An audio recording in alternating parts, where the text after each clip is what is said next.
इस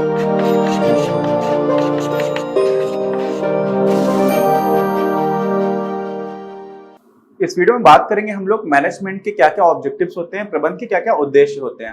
तो देखिए, जो भी उद्देश्य है उनको हम लोग 3 कैटेगरीज में डिवाइड कर देते हैं। एक होते हैं ऑर्गेनाइजेशनल ऑब्जेक्टिव्स। ऑर्गेनाइजेशनल मतलब संगठनात्मक। जो भी आपका संगठन है, व्यावसायिक यानी कि बिजनेस भी हो सकता है, नॉन बिजनेस यानी कि गैर व्यावसायिक भी हो सकता है। दूसरा सामाजिक। आपका संगठन तो सीमित है, कम लोग हैं, लेकिन समाज अपेक्षाकृत रूप से काफी बड़ा दायरा है, ठीक है। तो सामाजिक भी आपकी जिम्मेदारियां बनती हैं। वो क्या क्या उद्देश्य हो सकते हैं वो देखने की बात है। और तीसरा होता है इंडिविजुअल लेवल पर, पर्सनल लेवल पर, जो भी एम्प्लॉइज हैं जिनसे मिलकर के कोई संगठन बना है, उनके प्रति भी कुछ कुछ उद्देश्य होते हैं क्या, उनके लिए भी कुछ उद्देश्य होते हैं क्या। तो ये 3 तरह के उद्देश्य होते हैं, संगठनात्मक, सामाजिक और कर्मचारी गण संबंधी, ठीक है। क्या क्या बोल सकते हैं इसको हम लोग, ऑर्गेनाइजेशनल, सोशल एंड पर्सनल, ठीक। अच्छा, सबसे पहले बात कर लेते हैं संगठनात्मक की। देखो, संगठन आया ही अस्तित्व में था क्योंकि कुछ उद्देश्यों की पूर्ति करनी थी, है ना। तो कुछ उद्देश्यों की पूर्ति करनी है, लेकिन वो उद्देश्य क्या होंगे ये प्रबंध ने ही डिसाइड किया हुआ था, ठीक है। तो संगठन के आने से पहले ही कुछ उद्देश्य निर्धारित जाते हैं कि हमें ये काम करना है, इसलिए हमें संगठन बनाने की आवश्यकता है, ठीक। और साथ में उन उद्देश्यों को, तो कुछ चीजों को बुलाया जाता है। जैसे आप किसी भी कंपनी का देखेंगे तो कुछ एक विजन स्टेटमेंट होता है। विजन समझते हैं कि हम लंबे समय में ये काम अचीव करना चाहते हैं, ठीक।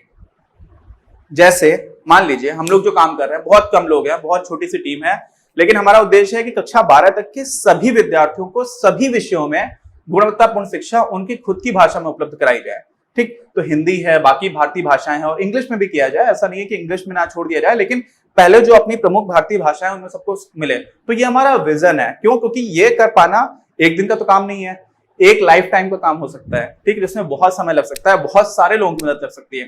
तो ये विजन हो गया। उसके बाद से आता है मिशन। मिशन में क्या होता है कि आप कुछ कुछ पार्ट्स में काम करते हैं। जैसे हम लोगों का कमिटमेंट है कि नवंबर 2020 तक हम लोग अकाउंटेंसी और इकोनॉमिक्स, इसमें कक्षा 11 और कक्षा 12 का जो भी सिलेबस है उसको कंप्लीट कर देंगे। एनसीईआरटी पर जो आधारित है पाठ्यक्रम, उसके हिसाब से बात कर रहा हूँ। तो ये हमारा एक मिशन हो सकता है छोटे टर्म में। वैसे मिशन भी इससे बड़ा रहता है, और उससे भी छोटे होते हैं गोल्स, शॉर्ट टर्म गोल्स, कि आज मुझे कितना काम कंप्लीट करना है, अच्छा इसके नोट्स कब तक देने हैं। तो हो गया क्या, विजन, मिशन और गोल्स, तीनों ही उद्देश्य हैं। लेकिन समयांतराल के हिसाब से देखेंगे तो बहुत दूर की बात की जाएगी तो विजन हो जाएगा कि पूरे संगठन के अस्तित्व की क्या बात है। फिर मिशन, उसमें से इंपॉर्टेंट माइलस्टोन्स की बात हो जाएगी, और goals day to day life में आप बहुत शॉर्ट टर्म के लिए हो सकते हैं। तो ये भी उद्देश्य कौन निर्धारित करता है? प्रबंध ही करता है। तो प्रबंध है जो संगठन के लिए उद्देश्यों को निर्धारित करता है और उन्हें पूरा करने के लिए प्रयास भी करता है, और उसकी जिम्मेदारी भी होती है कि उनको पूरा किया जाए, ठीक है। तो संगठनात्मक उद्देश्य में ये बात हो गई। साथ में सभी हितार्थियों, अब यहां पर ये जो शब्द है ना, स्टेक होल्डर्स, बहुत ध्यान से समझिएगा। देखिए, कुछ होते हैं शेयर होल्डर्स। शेयर मतलब समझते हैं क्या होता है? हिस्सा होता है, हम लोगों ने पढ़ा हुआ है। शेयर, शेयर को हम लोग स्टॉक बोलते हैं। क्या बोलते हैं? STOCK, stock. स्टॉक भी मतलब होता है हिस्सा, ठीक है। आपके पास माल स्टॉक पड़ा हुआ है तो क्या बोलते हैं? इन्वेंट्री जो होती है, स्टॉक का समझ लीजिए कोई चीज इकट्ठी कर रखी हुई है, तो आपके पास जो शेयर्स उसको स्टॉक ही बोलते हैं। लेकिन स्टॉक और स्टेक अंतर है। स्टॉक होल्डर्स हो गया कि जिसके पास कंपनी के शेयर्स हैं, वही लोग को स्टॉक होल्डर भी बोल सकते हो या शेयर होल्डर बोल सकते हो।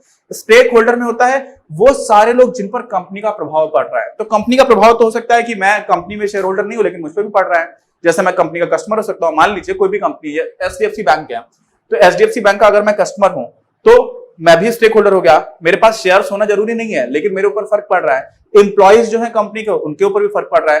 ओवरऑल इंडियन बैंकिंग इंडस्ट्री है, वो भी एक तरह के स्टेक होल्डर हो गई। तो बहुत सारे लोग हो जाते हैं। गवर्नमेंट भी है, गवर्नमेंट को इनकम, उससे टैक्स मिलता है। अगर बैंक अच्छा परफॉर्म कर रही है, प्रॉफिट कमा रही है, तो गवर्नमेंट को टैक्स मिलता है। फिर HDFC बैंक की शाखा जहां जहां पर उसके आसपास के लोगों को भी फर्क पड़ रहा है ना। तो स्टेक होल्डर्स बहुत सारे लोग हो जाते हैं, बहुत बड़ा दायरा हो जाता है। तो समझ रहे, शेयर होल्डर्स छोटे कम दायरे के लोग रहते हैं, और स्टेक होल्डर्स में बहुत सारे लोग आ जाते हैं। तो हम लोग जब हितार्थियों की बात करते हैं ना, जिनका हित है, जिनका हित जुड़ा हुआ है आपकी एग्जिस्टेंस से, आपका मतलब ऑर्गेनाइजेशन की एग्जिस्टेंस, उनको हम लोग बोलते हैं स्टेक होल्डर्स। क्या बोलते हैं? हितार्थियों। तो सभी हितार्थियों का ध्यान रखना होता है। इसका मतलब क्या हो गया कि हमें गवर्नमेंट का भी ध्यान रखना है, ठीक है। गवर्नमेंट को हम टैक्स ठीक टाइम पर पे कर पाए। हमें पब्लिक एट लार्ज का भी ध्यान रखना है, सारे लोगों को हमारी वजह से कोई असुविधा ना हो रही हो, ठीक है। तो बहुत सारी चीजें हैं। ऐसा ना हो जाए कि हमारे गलत काम करने से पूरी इंडियन बैंकिंग इंडस्ट्री है उसको कुछ ना कुछ नुकसान हो जाए, उसकी रेपुटेशन खराब हो जाए, ठीक। तो वो भी जिम्मेदारी रखनी है। अगर मैं बैंक के दृष्टिकोण से बात कर रहा हूं, समझ रहे हैं, मतलब आपको अपनी इंडस्ट्री, बहुत सारे लोग जिनको भी किसी भी तरह का फर्क पड़ सकता है, उन सभी का ध्यान रखना, ये भी आपकी कैसी जिम्मेदारी होती है, संगठनात्मक जिम्मेदारी होती है, ऑर्गेनाइजेशनल ऑब्जेक्टिव होता है। उसके बाद जो सबसे महत्वपूर्ण बात आती है, देखो ये सारी चीजें इसमें कोई दोहरानी नहीं, जरूरी है, इंपॉर्टेंट है, लेकिन घूम फिर करके जो कोर होता है ना, कोर समझते हैं, जो एकदम इंपॉर्टेंट चीज है, एकदम सेंटर में है, वो क्या होती है, वो होती है कि भाई मानव और भौतिक संसाधनों का, ह्यूमन रिसोर्सेस और फिजिकल रिसोर्सेस का अच्छे से आप यूटिलाइजेशन करो, उनका अच्छे से उपयोग करो, और व्यवसाय के जो आर्थिक उद्देश्य हैं कि उनको क्या क्या करना है, जो भी आर्थिक उद्देश्य हैं उनको आप क्या करो, पूरा करो, उनके लिए ठीक से उपयोग करो। तो कैसे आप उपयोग करोगे, कुशलतापूर्वक करोगे, हम लोग ने बात की थी, जिसमें आप बहुत अच्छे से उपयोग कर पा रहे हो। और आर्थिक उद्देश्यों को हम लोग क्या करते हैं, 3 तरह से डिवाइड कर सकते हैं। पहला आर्थिक उद्देश्य तो ये होता है कि भाई आपकी कंपनी चलती रहे। कंपनी कोई इंसान तो होता नहीं है, लीगल पर्सन होता है ना। लीगल पर्सन का मतलब क्या होता है, हमने उसको पेपर पे बना दिया, लेकिन उस कंपनी का अपने उद्देश्यों को पूरा करते रहने के लिए उसका जीवित रहना तो बहुत जरूरी है। तो पहली चीज हो जाती है कि जीवित रहे, सर्वाइव करती रहे। तो मैनेजमेंट का पहला फोकस रहता है कि किसी भी तरह की स्थिति बन जाए, कंपनी सर्वाइव करते रहना चाहिए। जहां जहां है तो जहान है ना। यही तो बोला जाता है कि हाँ, जान है तो जहान है। दूसरा, हम लोगों की जान है तो जहान है, तो बात सही है, हमें जीवन मिला हुआ है, चॉइस तो हमारी थी नहीं किसी की, मिल गया अपने को जीवन, हम लोग जी रहे हैं। हमारे जीवन का खुद का कुछ मतलब भी हो सकता है, नहीं भी हो सकता है। कंपनी को तो ऑन पेपर बनाया गया है ना, हम लोगों ने उसको बनाया। अब कंपनी को बना दिया, लेकिन जीवित रहे तो क्यों रहे, कहां से प्रेरणा मिलेगी, इंसेंटिव क्या है। इंसेंटिव समझते हैं कि आपको फायदा क्या है, आपको कौन सी चीज है जो प्रोत्साहित कर रही है, कौन सी चीज है जिससे आपको जीवित रहने की प्रेरणा मिल रही है। वो होता है लाभ, कि प्रॉफिट आता रहे। प्रॉफिट आता रहे तो कंपनी के जीवित रहने की संभावना भी बढ़ जाती है, क्योंकि आपको अभी बीच में कभी घाटा हो जाए तो आप उसकी भरपाई भी कर पाओगे। अगर प्रॉफिट आएगा ही नहीं तो बहुत ज्यादा चांसेस आते हैं कि आप सर्वाइव भी नहीं कर पाओगे। लेकिन प्रॉफिट कमाते रहना, ये प्रोत्साहन होता है कंपनी के लिए। तो ये भी एक आर्थिक उद्देश्य है। ये 3 आर्थिक उद्देश्य हैं, जीवित रहना, लाभ कमाना, और तीसरा है समृद्धि। समृद्धि का मतलब ग्रोथ। तो आपकी दुकान है, आपका पहला उद्देश्य होता है कि दुकान बंद ना हो जाए, ठीक। दूसरा है कि फायदा भी हो। तीसरा है कि दुकान को आप बड़ा करते चले जाओ। बड़ा क्यों करते चले जाओ, तभी आपके सर्वाइवल के चांसेस भी बढ़ते हैं, आपका प्रॉफिट भी बढ़ता है, और साथ ही साथ आप जो बदलती हुई इंडस्ट्री है उसके साथ आप बदल पाओगे। जैसे एक उदाहरण देता हूं, कई बार क्या होता है ना, टेक्नोलॉजिकल चेंजेस आ रहे होते हैं, प्रौद्योगिकी पूरी तरह से बदल जा रही होती है। पहले किसी और तरह से काम करते, पहले पीसीओ, मेरे टाइम पर बचपन में था तो मैं देखता था पीसीओ चलते थे, जहां पर लोग जाकर के फोन किया करते थे। अब तो पीसीओ कोई चलाता नहीं है, ठीक है। तो मान लीजिए मेरे पास ऐसी इंडस्ट्री होती कि मेरा जो पूरा घर का काम काज है वो सिर्फ पीसीओ से चल रहा है, और अब ऐसी टेक्नोलॉजी आ गई कि सारे लोग मोबाइल लेकर के घूम रहे हैं, तो अब मुझे दूसरा बिजनेस सेट करना पड़ेगा। लेकिन अगर मेरे पास बहुत सारे पीसीओ फोन्स रहते तो मेरे पास ज्यादा पूंजी होती, मैं दूसरी जगह पर भी कुछ रिस्क ले सकता था। अब तो मेरे पास ऐसा है कि मेरा पूरी तरह से एक ही चीज पर डिपेंडेंट हूं, और वो टेक्नोलॉजी के साथ बदल रहा है। तो वहां पर क्या हो जाता है कि मेरे समृद्धि का मतलब, अगर मेरा ग्रोथ कर गया होता ऑर्गेनाइजेशन, बहुत सारे पीसीओ स्टोर से, तो पैसे भी ज्यादा आ रहे होते, तो लाभ का भी फायदा मिलता, साथ में जो नई टेक्नोलॉजी आ रही होती है उसको अडॉप्ट करने की भी की सहूलियत, और उसके लिए आप एक तरह से तैयार हो जाते हो, ठीक है। तो वो वाला फैक्टर भी होता है। इंडस्ट्री बदल रही होती है, बहुत सारी नई पूरी टेक्नोलॉजी बदल जाती है काम करने की। और कई उदाहरण मैं दूंगा आगे, जो चैप्टर पढ़ाऊंगा आपको और आगे आने वाले चैप्टर्स भी। कई बार क्या होता है ना कि हम पूरी तरह से, जैसे दुनिया देखी जा रही है वो सब कुछ बदल जाता है। अभी सिंगापुर के ऊपर मैंने एक डॉक्यूमेंट्री देखी थी, जिसमें इलेक्ट्रिसिटी को ट्रांसमिट करने के लिए भी तार चाहिए होते हैं। तो बहुत सारी कंपनियां ऐसी हैं जो इलेक्ट्रिसिटी ट्रांसमिशन के लिए काम कर रही हैं। उसमें क्या हो रहा है कि वो तार की जरूरत ही नहीं है, आप सीधे सीधे हवा में वेव के थ्रू भेज सकते हो। तो अगर वैसी टेक्नोलॉजी आती तो सोचिए ये सारी कंपनी क्या होगा, इनको फिर अडॉप्ट करना पड़ेगा। ऐसा होता रहता है, हमेशा होता रहता है। तो आपको क्या करना चाहिए, समृद्धि जो है वो आपको इंडस्ट्री में बनाए रखने के लिए भी बहुत महत्वपूर्ण होती है। समृद्धि का मतलब सिर्फ साइज बड़ा करने के लिए नहीं होता है। समृद्धि का मतलब होता है कि नई नई जो टेक्नोलॉजीज हैं आप उनको भी एक तरह से अडॉप्ट करते जा रहे हो, आप ग्रो कर रहे हो, आप स्टैटिक नहीं हो कि हाँ यही था, आप एक पेज लिखने का, टाइप करने का 10 रुपए लेते हैं, आपको यही काम है जीवन भर। आप नई नई चीजें भी सीखते जा रहे हो, तो उसको भी समृद्धि बोलते हैं, वो भी ग्रोथ होती है। तो ये 3 आर्थिक उद्देश्य सबसे ज्यादा महत्वपूर्ण है। संगठनात्मक दृष्टि से ये दोनों तो महत्वपूर्ण है, लेकिन अल्टीमेटली जो सबसे ज्यादा कोर है, एकदम बेसिक, वो यही है कि आपको व्यवसाय के आर्थिक उद्देश्यों को पूर्ति करनी है। किसको, जो मैनेजमेंट है, जो प्रबंध कर रहा है। और उसके बाद समृद्धि को नापते कैसे हैं कि टर्नओवर कितना हो रहा है, सेल्स टर्नओवर कितना हो रहा है, एम्प्लॉइज बढ़ गए हैं कि कम हो गए हैं। उसके बाद से हो सकता है कि कोई नई तरह के प्रोडक्ट्स लॉन्च करना आपने स्टार्ट कर दिया हो, नई तरह के डोमेन में आप घुस गए हो, कुछ नए पेटेंट्स लेकर के आने लगे हो, R&D आपका अच्छा काम कर रहा है, आपको अवार्ड्स मिल रहे हैं, इंडस्ट्री लेवल पर अवार्ड्स मिल रहे हैं, ग्लोबली आपको कई चीजों में अवार्ड्स मिल रहे हैं। जनता आपकी तारीफ कर रही है, बहुत सारी चीजें होती हैं, है ना। पूंजी निवेश में यानी कि आपके यहाँ जितना कैपिटल इन्वेस्टमेंट हो रहा है वो बढ़ रहा है। तो बहुत सारे ऐसे सूचक हैं, इंडिकेटर्स हैं, मापक हैं, जिनको माप करके आप समझ सकते हो कि कंपनी में ग्रोथ हो रही है या नहीं हो रही है। ये भी आपका क्या हो जाता है, संगठनात्मक उद्देश्य आता है। तुम लोगों ने संगठनात्मक उद्देश्य पढ़ लिया, इतने नोट्स मोर देन सफिशिएंट है, आप यहाँ से भी नोट कर सकते हो, आपको बाकी वीडियो के डिस्क्रिप्शन में मिल जाएंगे। कुछ लोग परेशान होते हैं कि सर नोट्स नहीं मिल रहा है। देखो ऐसा है यार कि बहुत सारे काम हम लोग कर रहे हैं, तो नोट्स को ऐड करने में थोड़ा टाइम लग जाता है। कभी कभी हो सकता है थोड़े दिन बाद अभी वीडियो देखेंगे तो आपको लगेगा अरे ये तो नोट्स ऑलरेडी पड़े हुए हैं, अभी एकदम तुरंत देख लेंगे तो हो सकता है कि आपको 5-10 दिन बाद नोट्स मिले, ठीक। लेकिन आप वैसे यहां से भी उठा सकते हो सीधा सीधा। अच्छा, अब आते हैं हम लोग सोशल ऑब्जेक्टिव्स पर, सामाजिक जो भी हमारे उद्देश्य हैं। देखिए, समाज के जितने भी हिस्से हैं, कुछ लोग ऐसे हैं समाज का वही हिस्सा जो आपके यहाँ पे आकर के काम कर रहे हैं, कई लोग ऐसे हैं जो डायरेक्टली काम नहीं कर रहे हैं लेकिन वो भी प्रभावित हो रहे हैं। तो उन सारे लोगों का ध्यान रखना, ये आपका सामाजिक उद्देश्य होता है। और उनके अनुकूल ही आर्थिक मूल्यों की रचना करना। आर्थिक मूल्यों की रचना करने का मतलब क्या हुआ, जैसे देख लिए, मान लीजिए कोई कंपनी है, फर्टिलाइजर कंपनी है, खाद बनाती है, और वो किसी नदी के किनारे है, और अपने खाद बनाने के टाइम पर जो भी गंदगी निकल रही होती है, इंडस्ट्रियल अफ्लुएंट्स हैं जो भी, वो सब हम लोग नदी में बहा दे रहे हैं, तो नदी बर्बाद हो रही है। फिर नदी को साफ करने के लिए अलग से बजट में पैसा लेकर के आओ। तो नदी की वजह से, जैसे अभी समझिए आप, दिल्ली से पहले यमुना का जो क्षेत्र है, और दिल्ली में भी बहुत सारे लोग हैं जो दिल्ली की यमुना के आसपास रहते हैं बेचारे, और कैंसर से पीड़ित होते चले जा रहे हैं। क्यों? क्योंकि नदी में बहुत सारे इंडस्ट्रियल पॉल्यूटेंट्स मिलते चले जा रहे हैं, और वो गांव के लोग हैं बेचारे, आरओ वगैरह लगा नहीं सकते, तो उनकी मजबूरी हो रही है।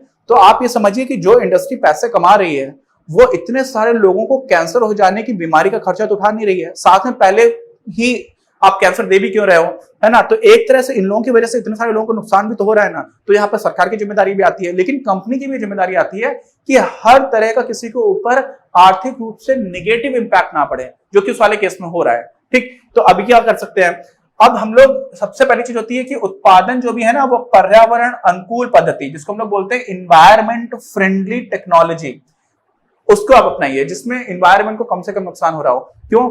अभी हम लोग जब इकोनॉमिक्स में पढ़ते हैं तो एक कॉन्सेप्ट आता है जिसको हम लोग बोलते हैं एक्सटर्नैलिटी। क्या बोलते हैं? एक्सटर्नैलिटी। मतलब मेरा लेना देना कुछ नहीं है, ट्रैफिक बढ़ गया शहर में तो मुझे प्रदूषण झेलना पड़ रहा है ना, मेरा उसमें कोई रोल ना हो सकता है। तो अगर किसी और के कुछ काम करने से बाकी लोगों को फर्क पड़ रहा होता है, तो जिनको फर्क बाहर के लोगों को पड़ रहा होता है उनके लिए वो एक्सटर्नैलिटी होती है। तो यहां पर क्या हो जाता है कि अगर आप पर्यावरण अनुकूल काम करोगे तो बाकी लोगों के प्रति फर्क पड़ सकता है, लेकिन अच्छा फर्क पड़ सकता है, खराब नहीं पड़ेगा। तो खराब ना पड़े ये इंश्योर करना।